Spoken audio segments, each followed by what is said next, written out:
196년 후한의 수도 허창 근처 복양 성 아래였습니다. 당시 중원에 패권을 두고 조조와 여포가 치열하게 싸우던 때였습니다. 조조는 잠시 전선을 떠나 서주를 공격하고 있었고 그 사이 연주 땅은 여포의 공격에 그대로 노출되었습니다. 대부분의 성들이 여포에게 호응하며 조조의 근거지는 풍전등화와 같은 위기에 처했습니다. 이때 조조가 가장 믿고 맡겼던 한 사내가 복양을 지키고 있었습니다. 불과 몇 달 전까지만 해도 일선장수였던 이 사내는 이제 조조의 아내와 자식들이 머물던 후방의 심장부를 책임져야 하는 처지였습니다. 누가 알았겠습니까?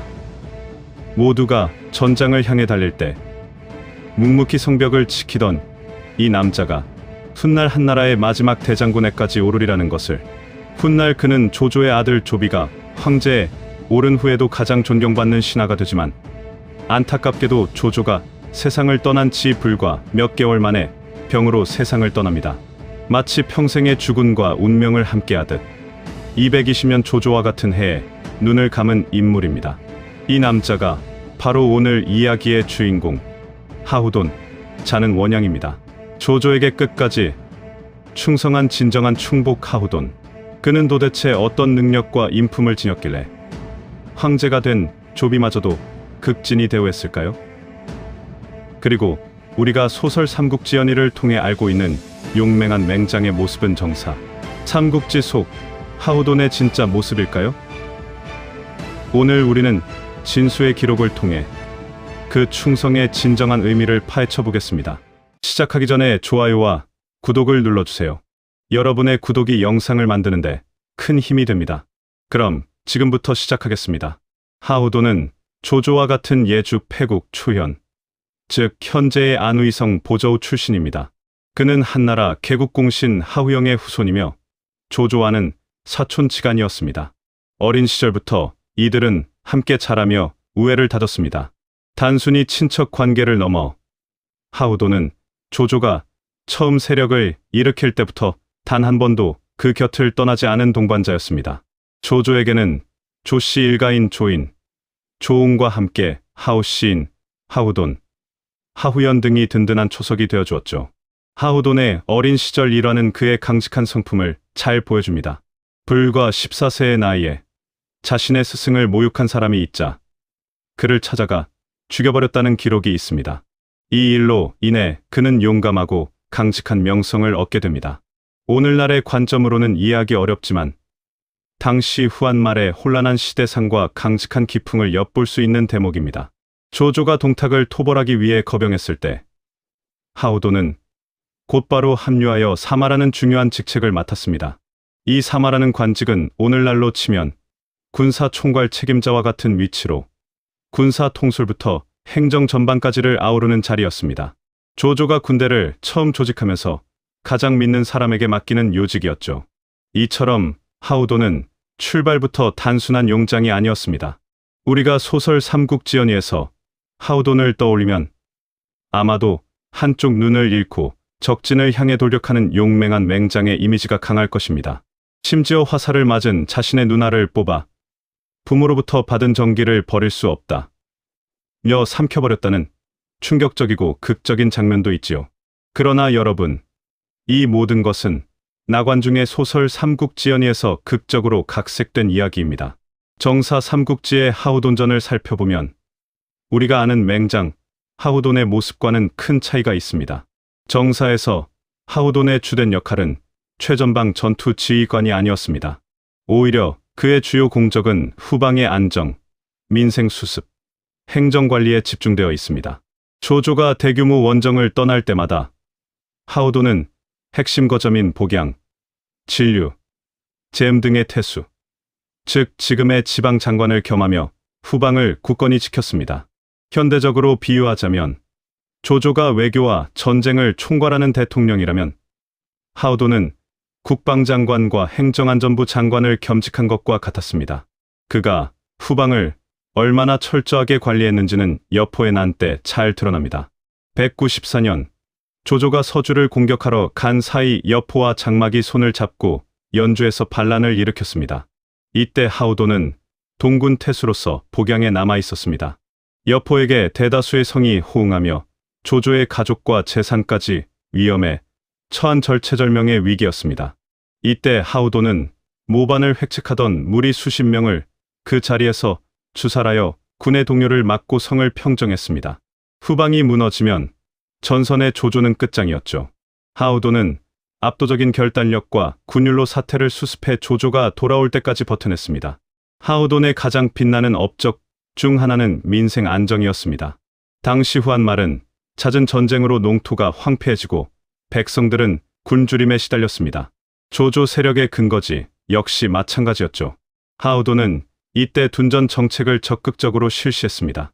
둔전이란 군인이나 백성들에게 농사를 짓게 하여 군량 확보와 동시에 민생을 안정시키려 했던 조조의 혁신적인 정책입니다.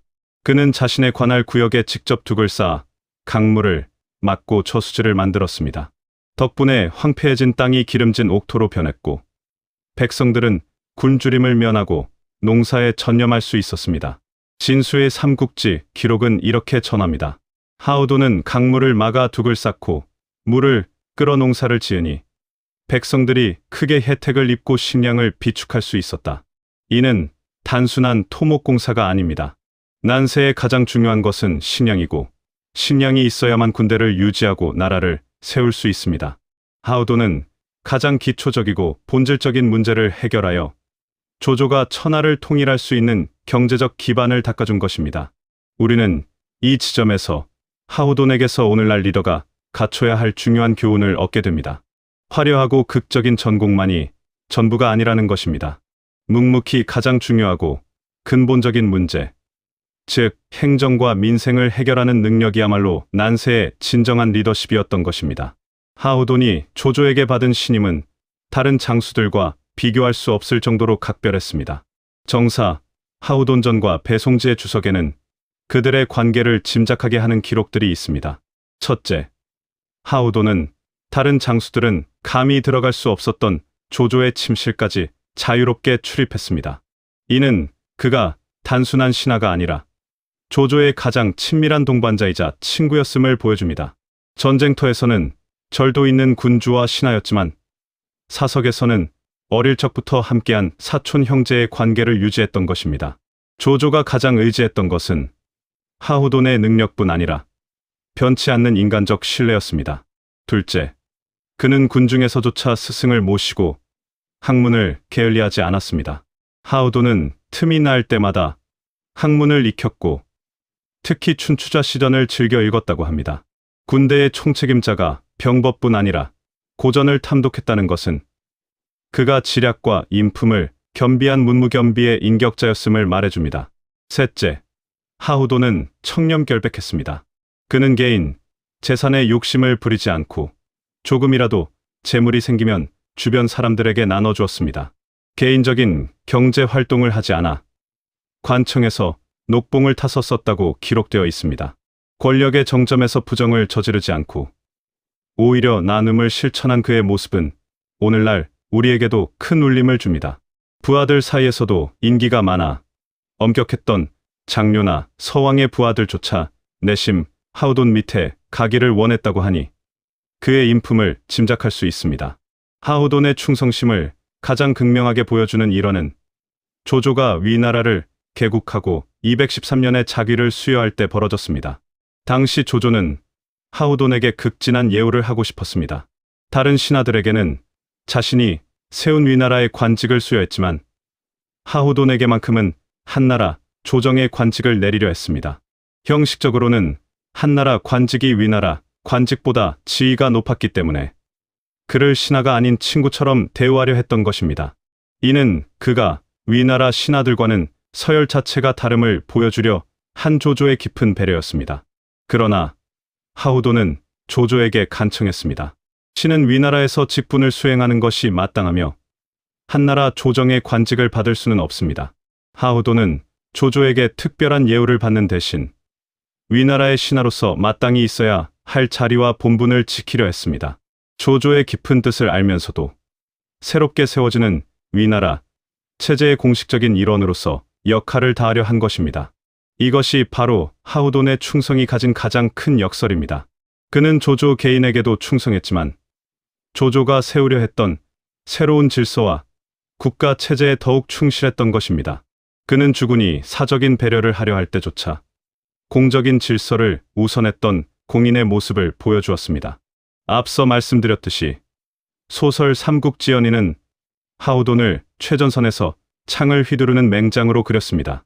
유명한 외눈의 장수라는 이미지도 연희의 창작에서 비롯된 것입니다. 정사 기록은 이와 크게 다릅니다. 연의 창작의 내용을 다시 한번 정리해 보겠습니다. 연희에서는 하우돈이 여포의 부하 조성이 쏜 화살에 눈을 맞고 그 눈알을 삼키는 극적인 장면이 나오며 관우와의 대결에서도 대등하게 싸우는 맹장으로 등장합니다. 하지만 정사 삼국지에는 하우돈이 눈을 잃었다는 기록이 없습니다. 다만 배송지 주석에 인용된 조만전에 하우돈이 눈을 다치자 다른 사람을 거울로 삼아 옷을 입었다는 기록이 있으나 눈을 잃은 구체적인 상황이나 눈알을 삼킨 일화는 소설적 상상력입니다. 정사 속 하우돈은 주로 동군태수, 진류태수, 제음태수, 하나뮨 등 후방거점의 행정, 총책임자와 대장군의 역할을 수행했습니다. 눈에 띄는 대규모 전투 공적은 거의 없습니다. 이는 그가 전방보다 후방 관리에 집중했음을 의미합니다. 여러분, 왜 나관중은 하우돈을 이렇게까지 각색했을까요?